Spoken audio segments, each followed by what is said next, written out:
चलिए आखिरी बात, सिंपल सेंटेंस खत्म हो जाएंगे। हमें समवन के बजाय सब्जेक्ट के तौर पे दिस दैट भी मिल सकता है।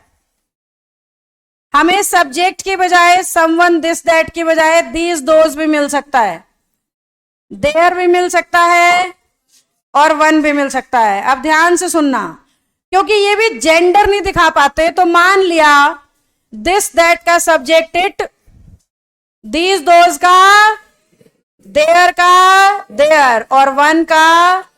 सपोज मैंने कहा दिस इज माई बुक, तो आपके हिसाब से टैग क्या होना चाहिए?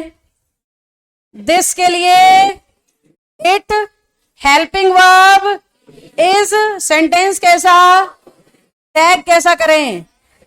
तो टैग तैयार हो गया इजंट इट। अब इसी को ध्यान से देखते रहना।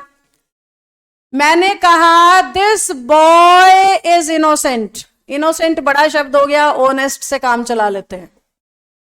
This boy is honest. अगर हम ध्यान से देखें तो दिस तो हमें अब की बार भी दिख रहा है, पर सब्जेक्ट नहीं है। सब्जेक्ट कौन है? अंतर दिख रहा है? ऊपर इज के पहले दो शब्द है और नीचे इज के पहले एक शब्द है। ये नियम का भी अंतर है।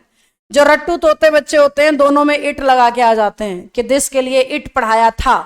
ये कहा था जब दिस लाइन का सब्जेक्ट हो, तो यहां तो दिस बॉय सब्जेक्ट है, तो अब इट नहीं आएगा। अब क्या आएगा?